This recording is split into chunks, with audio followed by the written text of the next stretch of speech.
આણંદ જિલ્લાના બાકરોલ ખાતે Tirupati foundation trust સંચાલિત સરદાર પટેલ એજ્યુકેશન કેમ્પસમાં યુનિવર્સિટી એક્સપ્લોર ઇન્ટરનેશનલ ફેરનું આયોજન કરવામાં આવ્યું.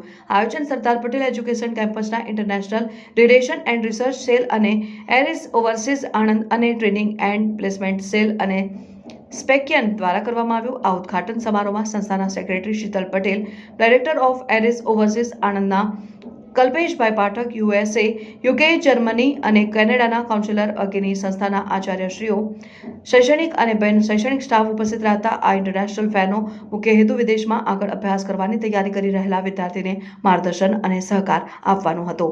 આમાં 600 થી વધારે વિદ્યાર્થીઓએ લાભ લીધો હતો, જેમાં વિદ્યાર્થીઓને શૈક્ષણિક લોન, IRRCના સભ્યો, PTE, IELTS જેવી પરીક્ષા માટેના કોઈપણ પ્રશ્નના નિવારણ અને ડોક્યુમેન્ટ વેરિફિકેશન જેવી માહિતી આપવામાં આવી હતી. કાર્યક્રમને સફળ બનાવવા માટે international relation and research cell અને campus coordinator doctor Foram Patel અને તેમની ટીમના સભ્યો, ટ્રેનિંગ એન્ડ પ્લેસમેન્ટ સેલના સભ્યો, સ્પેકિયન TFT ના સભ્યો અને સ્ટાફગણનો સહયોગ રહ્યો હતો. કાર્યક્રમના સફળ આયોજન બદલ સંસ્થાના ચેરમેન શ્રી ગિરીશ પટેલ, સેક્રેટરી શ્રી શીતલ પટેલ અને તમામ ટ્રસ્ટીશ્રીઓ, જયમીન પટેલ, ધર્મેશ પટેલ, વિકાસ પટેલ, બ્રિજેશ પટેલ, ભાવિન પટેલ દ્વારા અભિનંદન પાઠવવામાં આવ્યા હતા.